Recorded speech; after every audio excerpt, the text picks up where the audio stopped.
the aesthetics. The whole capturing all the visuals through, like, it's not actually proper. You always like trees, this, that, zoom in, zoom. Just like home camera, the way actually we capture. How did you approach? You approach from the very beginning. You decided to capture the visual this way, or what? So that we're going to know. Well, my first thought is that I wanted to make a film that was against the preconception of art house cinema coming from Colombia or Latin America. Like, because the film is about that. It's how we make art for foreign audiences. So my goal was to make a film that was against, in a way, its own natural audience. It's like people from outside Colombia. It's like the market of the arts. So my idea is to do something that was against all that. And if you see like films from Latin America, or we in Colombia, we tend to go to the same subjects in the same very formal way. So I was trying to get rid of all that. And comedy is also a way to be against the usual social drama that we tend to do. And myself as well, because it's a way to laugh of the artist that I am as well. So that was the idea of being a bit uneasy and crazy with the movements of the camera, and with the comedy as well. Comedy and sadness, emotions that I wanted to portray. But I liked, and then I liked the idea of making a documentary about poets. And it felt like a documentary, and in that sense, and poets from the past, because I wanted to create this feeling that even though it happens nowadays, is like the poets are these dreamers that live from the memories, like I was feeling. In a way, I wanted to make a film about a poet because I felt that way. Like the poet is the ultimate dreamer in terms of artists. Like they dream of an art that belongs more to the past. And that's why we shot the film in 16 mil in film camera with film stock, 16 mil camera, to evoke that essence of the past. But also this idea of the camera was a bit, because was a bit like getting inside the head of this guy, the poet, because he's not socially normal, he has this unbalance, that craziness that in a way we all have, but is exaggerated, of course. When I was building the character, I knew there's something inside him that was not functioning correctly. Like he's not socially normal in a way. So in a way, the camera is also like enhancing that feeling of him inside, of frustration and despair and all that. That was the idea of that. It was very, and even though it looked like a documentary, it was very planned. The movements and everything was very planned because we didn't have much film stock. We had very little film stock, so we couldn't shoot a lot.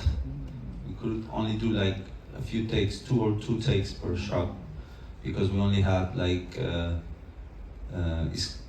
throughout the film, for all the film, we only have like 16 hours of film stock, which is nothing, because when you have a digital camera, you can shoot many hours, 100 hours, or things like that. For 16, it was just 16 hours of material. So we plan a lot these movements in pre-production and rehearsals, so to give the impression that it looks like a documentary or an accident, but it was quite planned. In the story, and also just throw us some light on how you chose the character, whoever has played the role of the poet. Okay. Yeah. Thank you. Yes, this I began writing this film completely about myself. I mean, it could have been a singer, a musician, a filmmaker, a writer. It could have been poetry was really a pretext to talk about myself in a way.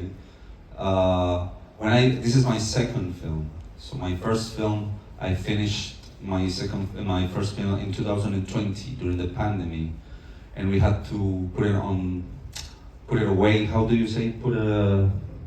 Like keep it, not showing it, because it was the pandemic. And I was a bit frustrated because I'm the producer, I'm the director, I'm the screenwriter. We are producers. But it's like, and I don't live out of cinema. I'm a professor, you know. I've been teaching for a while, since almost it's like 15, 17 years ago. Thank you. I've been a professor, and that's what paid the bills, really, being a professor. And my hobby is like making films. It's like in Colombia, to make independent cinema, it's like you have to have time, unpaid time. It's like you have to be unemployed in a way. I devoted myself to cinema all my youth, my 20s. I made short films. I made my first feature film. I spent 5 years making it, and it was hard. And then I was growing old, and I say, shit, I don't have a car, I don't have a home, I don't have my stability, because when you're young, you don't care. I don't care. I'm gonna make films. I don't care if I'm poor. I will. And then you grow old, and you know, like art is not giving you stability. You're gonna get old and you don't have nothing. And that's when I made my first film and say, okay, maybe I should just give up this nonsense of cinema and just be a full-time professor, because I've been part-time professor in order to make films. And during the pandemic, I was in this crisis, like I will give up my passion and I will become a full-time professor. And I started imagining what kind of professor would I become if I fail in cinema. In 20 years, what kind of professor would I be? Like probably like my own professor, like these bohemian drunks come to class drunk or something like, and talk about, oh, I made a film 20 years ago, and always showing the same film, something like that. So I decided at that point I will do a film about the worst version of myself in 20 years if I fail cinema. But I thought maybe making a film about a filmmaker is not that interesting aesthetically, I don't know. But I knew the world of the poets in Medellin for a while. Like I attended poetry readings, and I knew some poets, and I thought that character was more interesting for me to depict myself and the artist in a way, to depict the artist. I think for me it was important to make a film as a mirror of myself and about artists, what we do in a society like the Colombian society, what we do, and laugh about it in a way. Like I wanted to make like a scream about what I am and all my, probably it was because of the pandemic, like all my dilemmas, all my issues when we make art, films, how we do it, but as a comedy, and in a way also to reconnect with my passion. So it's like I made a film about the worst version of myself if I fell, in order to reconnect with that young guy when he was 17 and so passionate about cinema. And I think I managed to do that, like to exorcise myself through a film. And in the casting process, I wanted to have professional actors, especially the poet. I want him to be a professional actor. And I do a long casting for almost 2 years casting, and a friend of mine, when he saw the advertisement on social media of the casting, he sent me the profile picture of his uncle, and his uncle was a high school professor of philosophy named Ubeimar, and he sent it to me and said maybe he can be in the film. he can be one of those poets. And I saw him and say, this is not my poet. This is, but maybe we can do a test, because we were also making castings of the real world, the poets, in order to create this realism of the city, you know. So we did a test with him, and I was a bit surprised, like, oh, that's interesting, because that's now how I saw in paper, that's now how I see my poet.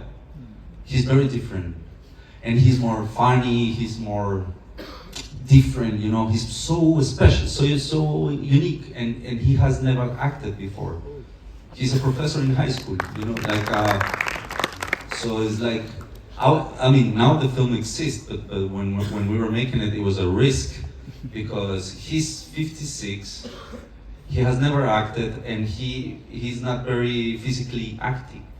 So, like, he had to do a lot, like running and screaming, and it was also a risk because he's not prepared for that.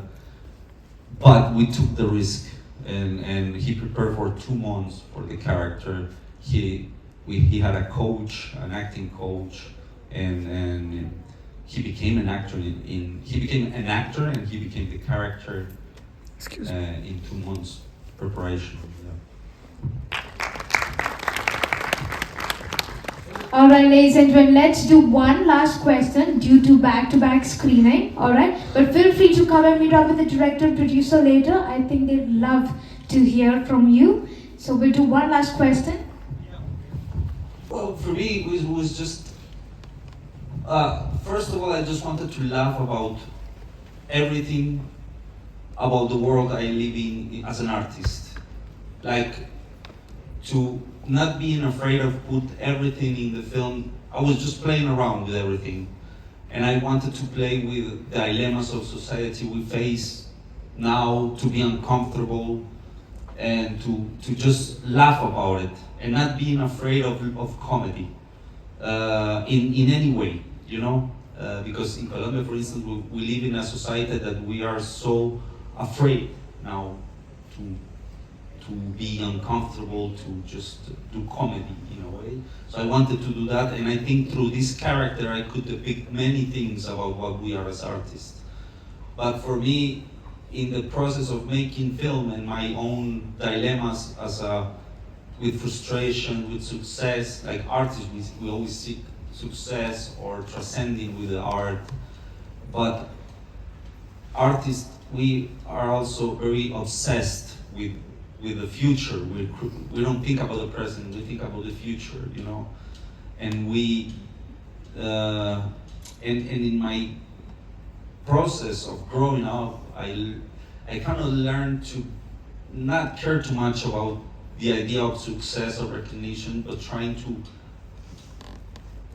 make peace with the present, and to fulfill and find joy in the present, because that's what is important.